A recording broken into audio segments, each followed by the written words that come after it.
दोस्तों नमस्कार, बहुत स्वागत है आपका चौकस भारत में। मैं आपका दोस्त ब्रजेंद्र। बीपीएससी री एग्जाम को लेकर जिस तरह का गहमा गहमी है पूरे पटना में, वो आप लगातार देख रहे हैं अपने टीवी स्क्रीन पर, अपने मोबाइल स्क्रीन पर।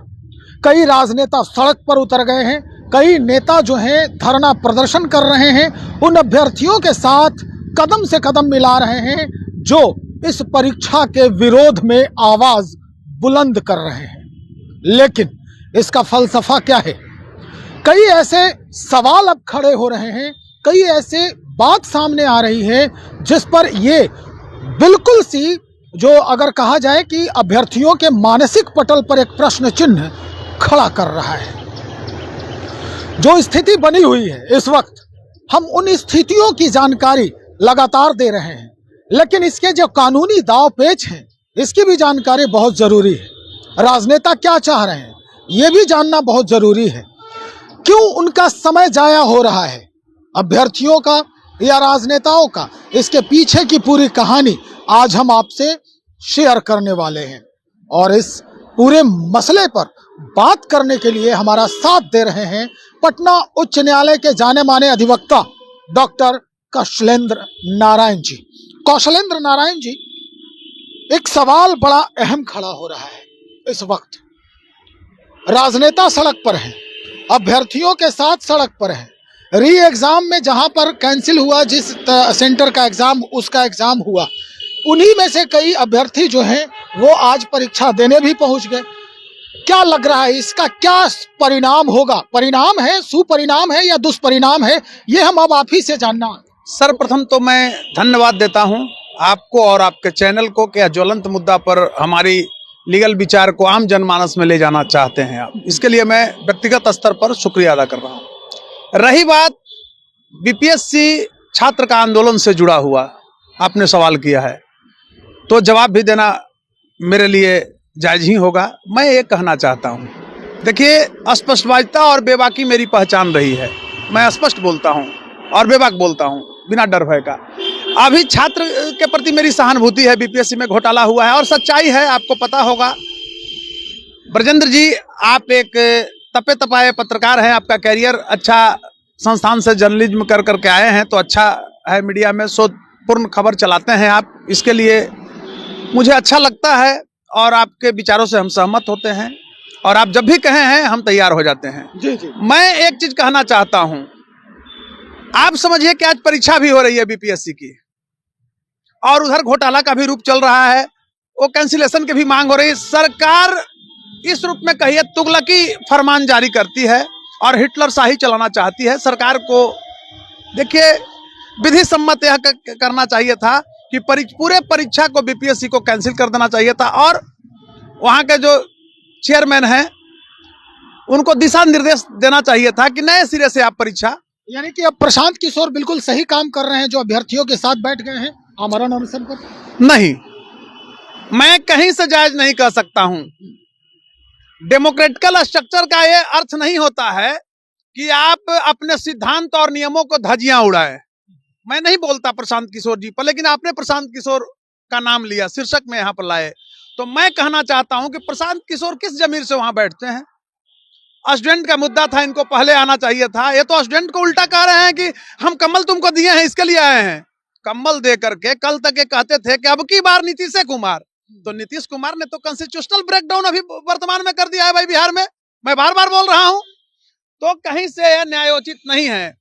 प्रशांत किशोर आप इस रूप में मानिए कि वो विज्ञापन मैनेजर हैं, प्रबंधक हैं। किसके विज्ञापन में? वो अपने आप का, और नीतीश के भी रहे हैं, बीजेपी के भी रहे हैं, कांग्रेस के भी रहे हैं और जो क्षेत्रीय दल हैं कोई कोई प्रदेश में उनका भी रहे हैं। तो उनको अकुट धन कमाना मकसद है। आप बताइए कि नया पार्टी को इतना धन कहां से आया? आप समझिए, बढ़िया से आप समझ लीजिए। पप्पू यादव तो भाई कह रहे हैं, कई बात उनके लिए कहे हैं कि वो किस बैकग्राउंड से हैं। देखिए, मैं व्यक्तिगत किसी पर टिप्पणी नहीं करता हूं, मैं उनकी सिद्धांत शैली पर, और सिद्धांत शैली का एक कारण है, आपको सुनना पड़ेगा जब पूछे हैं तो।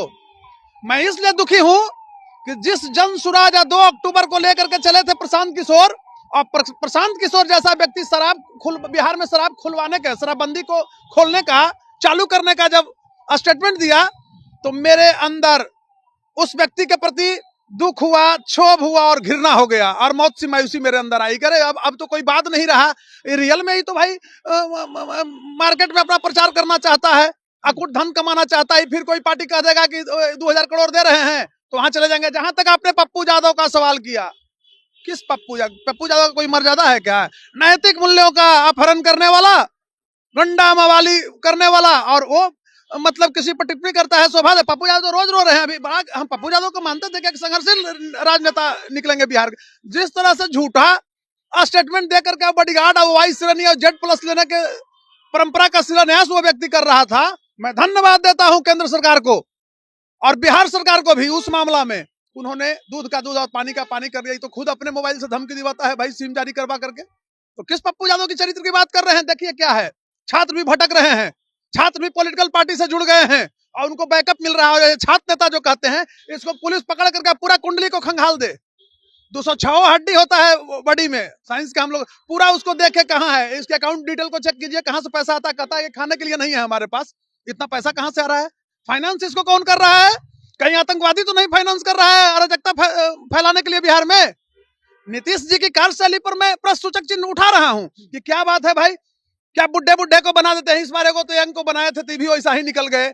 67 बीपीएससी से ही घोटाला का रूपरेखा बिहार में झलका, उसको मैंने दिखाया कि देखिए नीतीश जी, आप कहीं के बिरादरी का आईएएस रंजीत कुमार सिंह ने 70 लाख रुपया लेकर, एक कहता है कि एकेडमिशियन हम हैं, किस तरह से सीतामढ़ी में किया एक महिला के साथ। मतलब ये जो कार्य हो रहा है, वो अभ्यर्थी जो कर रहे हैं वो बिल्कुल गलत कर रहे हैं। कहने का मतलब यही है, क्योंकि भारतीय जनता पार्टी भी कौशलेंद्र जी ये कह रही है कि ये जो सेंटर कैंसिल हुआ था, उसके अभ्यर्थी जो है एडमिट कार्ड लेके परीक्षा देने जा रहे हैं और विपक्षी जो है राजनीतिक रोटी सेक रही है। और आप भी यही अब जो है दबी जुबान में आप भी यही नहीं, मैं दबी जुबान में नहीं बोल रहा हूँ, मैं ऊंची जुबान में बोल रहा हूँ, आपको स्पष्ट बता दे रहा हूँ।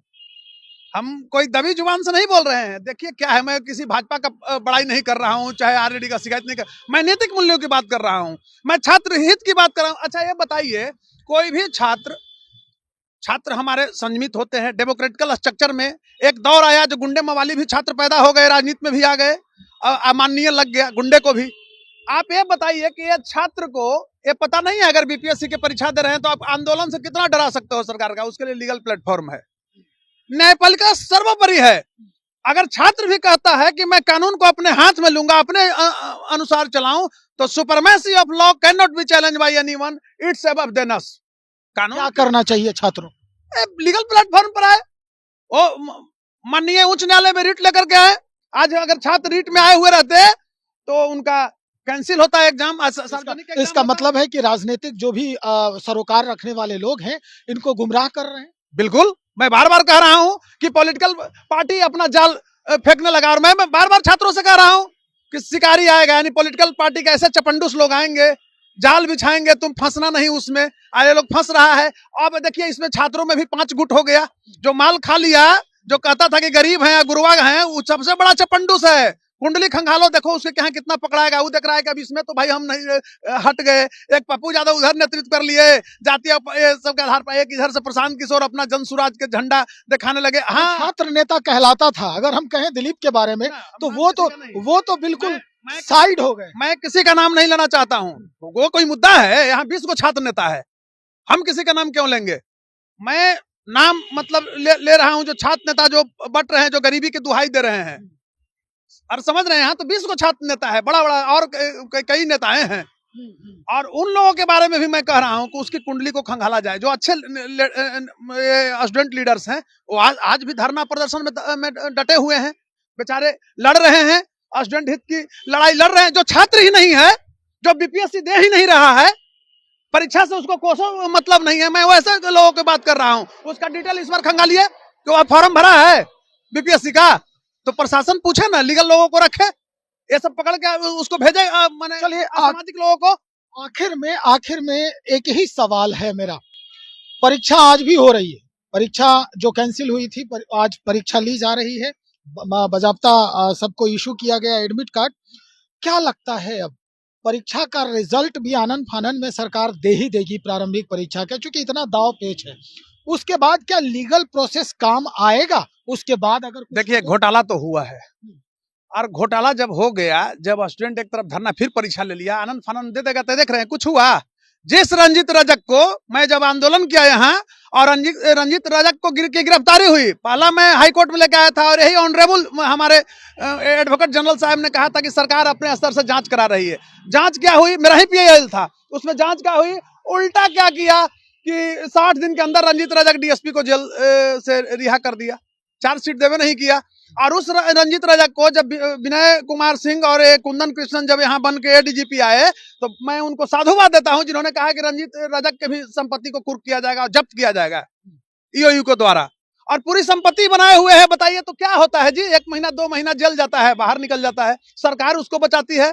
यानी कि बीपीएससी भी आंख बंद करके ये इंतजार कर रही है कि जो राजनेता लोग कर रहे हैं उसको करने दिया जाए, इधर हम अपना काम कर लें, रिजल्ट दे दें, उसके बाद ये लोग कुछ नहीं कर पाए। क्या फर्क बना है? इलेक्शन आएगा फिर जातीय आधार वोट मिलेगा सबको, क्या फर्क पड़ता है? ये स्टूडेंट जो देख रहे हैं, मैं इस रूप में कहूंगा, मैं इसमें कुछ अपराधियों को भी देख रहा हूं, चेहरा को जानता हूं, जो खुद पेपर आउट कराने में था। पुलिस जब दबिश बढ़ने लगा तब पुलिस के समक्ष बयान दे रहा है। जो पकड़ाया उस समय 67 में, इसमें ये लोग भी शामिल था। सरकार इसकी भी जांच करे, व्हाट्सएप का पूरा डिटेल, और उसको पकड़ करके उसमें ये कराए। तो नहीं, मैं यही कहना चाह रहा हूं कि बिहार में भी कॉन्स्टिट्यूशनल ब्रेकडाउन हुआ है। आप आंदोलन करते रहो ना, क्या फर्क पड़ रहा है? कुछ फर्क पड़ रहा है? हाँ, पॉलिटिकल पार्टियां रोटी अपना सेक रही है। इसमें चाहिए था कि गलत जो घुस गया है, मैं इस रूप में भी कहूंगा, स्टूडेंट में भी जो गलत आ गया है, जो हिंसा कर रहा है, तोड़ फोड़ कर रहा है, उसको पकड़ के भेजना चाहिए था अंदर। और जो जिसको फंडिंग हो रहा है साइड से, उस फंड को रोकने के लिए, यानी वो रैकेट जो है, जो गलत लोगों के द्वारा जो भड़काया जा रहा है लोगों को, उस रैकेट को तोड़ने के लिए एक ही तरीका है कि जो तथाकथित छात्र है उसको अभी कुंडली खंगाला जाए। वो बीपीएससी का फॉर्म भी भरा है, आप पता कीजिए, भरा है, परीक्षा देने गया है, उसका तो काम है, वो क्यों परीक्षा देगा? वो करोड़ों रुपए ठग रहा है स्टूडेंट से, चंदा के नाम पर स्टूडेंट से ले रहा है, उसको फंडिंग दे रहा है कोचिंग वाला। बताइए, पहली बार मुझे लगा है कि कोचिंग वाले भी आए हैं आंदोलन, वैसा होता है कहीं क्या?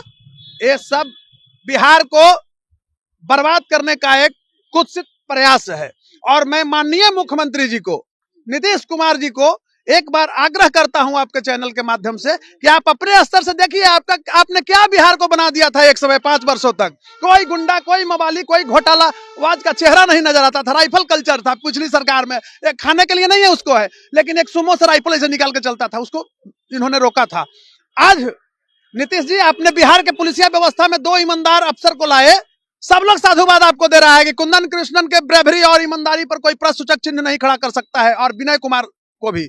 लेकिन आप जिस तरह से बीपीएससी में ला रहे हैं, पकड़े से पकड़ुआ को लाते हैं। कभी अतुल को लाए, हम बोले थे कि अतुल की गजब कहानी है, अजब अतुल की गजल का, अतुल प्रसाद ने भी लूटा, क्या उनको फर्क पड़ा? क्या फर्क पड़ा? अमरेंद्र कुमार एग्जामिनेशन कंट्रोलर, कम से कम 500 करोड़ रुपया बीपीएससी कमा के भागे, आप मुंगेर में डीएम बना दिए, तोहफा दे दिए, अब तो रिटायर भी कर गया, क्या होगा फर्क? बताइए। तो नीतीश जी से मेरा आग्रह है कि छात्र की समस्या को सुनिए, तानाशाही मत होइए, क्योंकि तानाशाही किसी भी सरकार के लिए खतरे की घंटी होती है।